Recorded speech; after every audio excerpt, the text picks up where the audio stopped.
On August 24, 1929, construction began on Lyric Amusement's Tower Theater, located at 17 West Congress in downtown Tucson. To be built on the site of Ratner's Furniture Store, the theater would be Tucson's largest and most luxurious.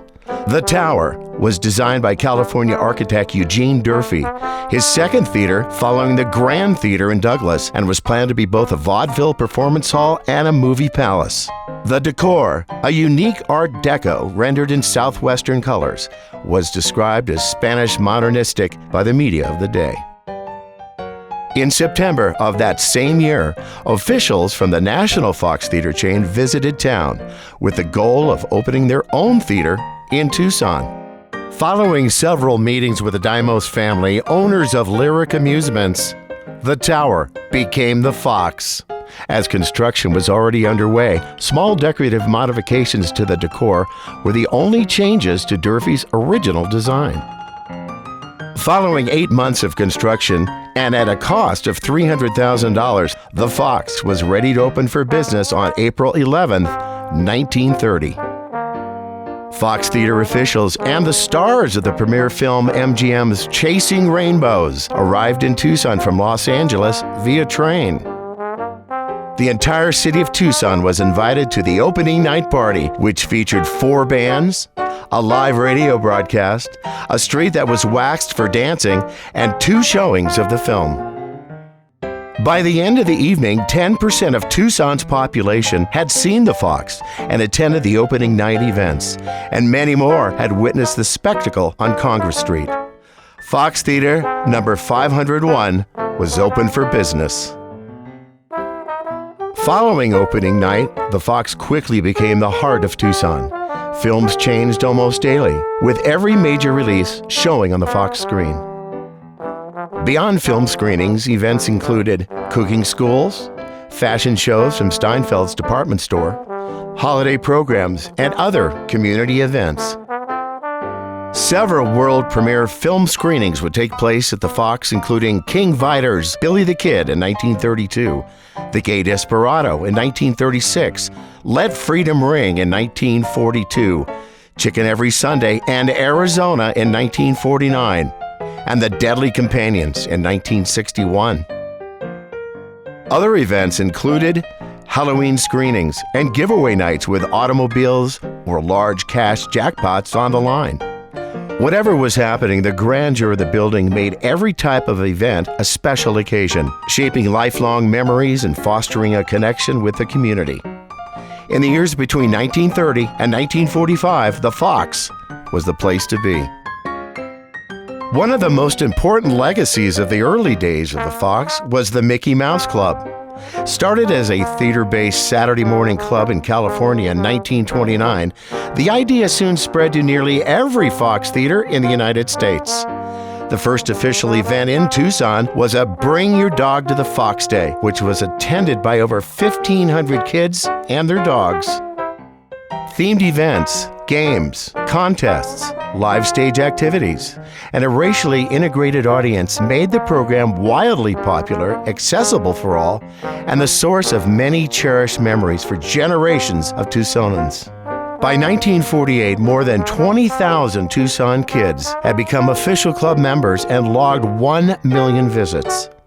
The Mickey Mouse Club established the Fox's enduring commitment to kids in the theater.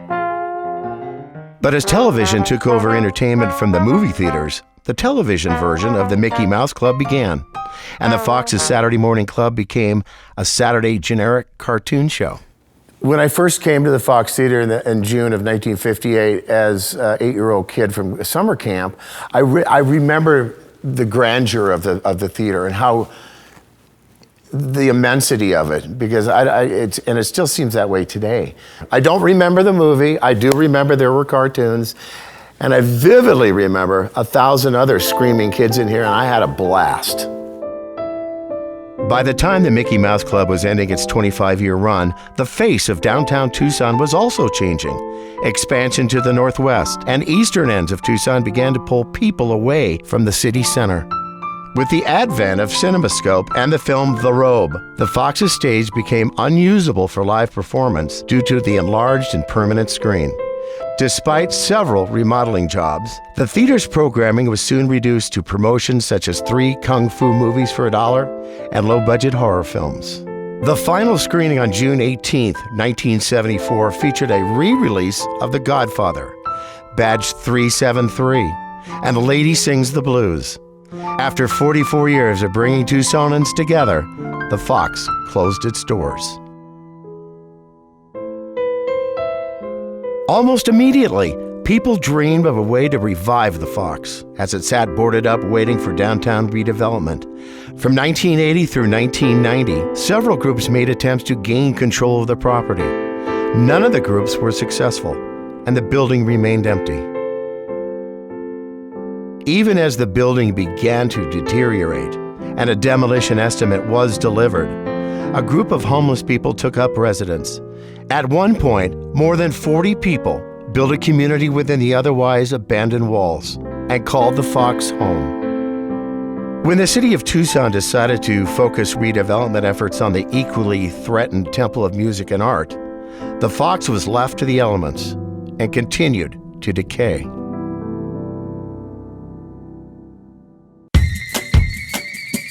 In 1997, the Fox Revival Committee, comprised of private citizens, formed to bring the Fox back to life. Following 2 years of negotiations with the building's owner, the architectural gem was purchased for $250,000. In July of 1999, the FoxTucson Theater Foundation was formed with the mission of restoring and reopening the Fox. Work began immediately to stabilize and clean up the theater. 25 years of a leaking roof and trespassers had left their mark.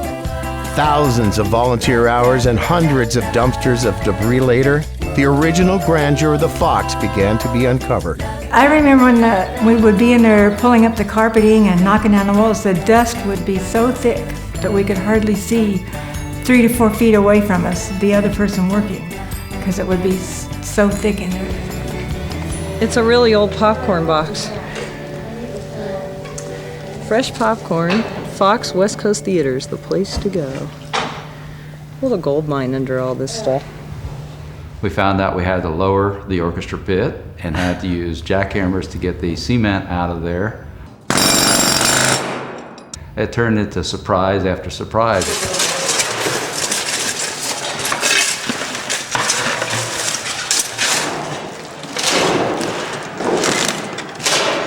The foundation worked tirelessly to raise funds for a complete restoration, generating $13 million through grants, special events, and other creative fundraising activities. Good to see you, yeah! I have no idea. 450 would have get 400. Hey, 450 now. Now follow 75, so it would have been. The theater was recognized for its historical significance when it was placed on the National Register of Historic Places in 2003. To meet modern safety, performance, and audience needs and expectations, the Fox needed significant upgrades and enhanced infrastructure. Designs focused on a reimagined Fox, which would seamlessly integrate the one-of-a-kind historic aesthetics with state-of-the-art performance equipment. Following 12 months of architectural planning, the Fox was finally ready to begin rehabilitation and reconstruction. Thanks to the acquisition of several adjacent buildings, the Fox also secured space for stage-loading dock access, offices, modern concession areas, expanded restrooms, and additional lobby space. The Fox restoration was really a labor of love for the entire community, and it was just remarkable to see the love, energy, and support that was poured into the building from the minute we began the project in October of '99. We had volunteers from age 8 to 80 years old helping us on Saturdays to fill dumpsters and transform this building. And once we had plans in hand and we started raising funds, we had nearly universal interest in bringing this building back to life. And one of the most important and lasting legacies of the restoration was the friendships and relationships that we made as we brought back the Fox. Community open houses were held to show off the work in progress, and slowly the Fox began to return to its original glory. Significant achievements during this time included the restoration and relighting of the main and smaller chandeliers, the rehanging of the recreated Fox flag sign and marquee, restoration of the original acoustic material lining the walls, ceiling mural repair, an expanded orchestra pit, new seats and stage floor, and a great deal of work above the ceiling to make way for modern air conditioning. 6 years after reconstruction started, on December 31st, 2005, the Fox reopened to the public and reclaimed its place as the heart of downtown Tucson.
Since that day, the Fox has been a hub of activity, with a diverse programming emphasis, focusing on performing arts of all styles, including touring live music, theater, comedy, variety, dance, and family events, alongside film and community-produced events. The new Fox has stayed busy, hosting well over 1,500 events in its first 15 years since reopening.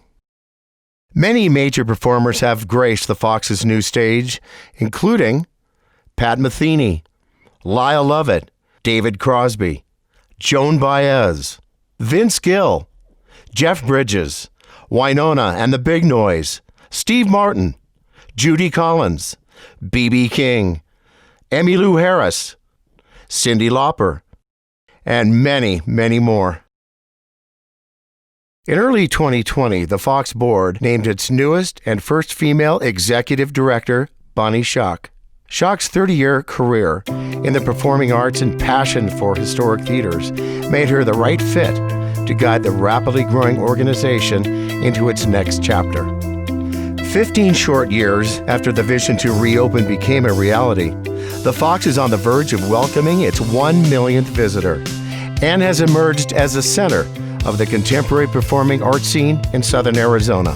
The Fox is committed to shaping priceless memories for generations of Tucsonans, while delivering an estimated annual local economic impact of $7.5 million. The 2020 global pandemic, which shut down live events across the country, may have temporarily halted the Fox's progress. But with the support of its community, the Fox has met every challenge thrown at it for the past 90 years. And its story will continue in 2021, still at the heart of downtown Tucson. The Fox is Tucson's crown jewel. Through all of the ups and downs of her 90-year and counting journey, there is a remarkable through line. You can just feel it in the walls. She holds layer upon layer of individual and collective stories. The sense of history that has been lived here, this connectedness that people feel in the moment of shared experience, and all of the new memories that are yet to be made here. Special places like this are a promise that we make to each other to show up in real time and in real space. In an increasingly virtual world, holding on to that promise of togetherness is increasingly important.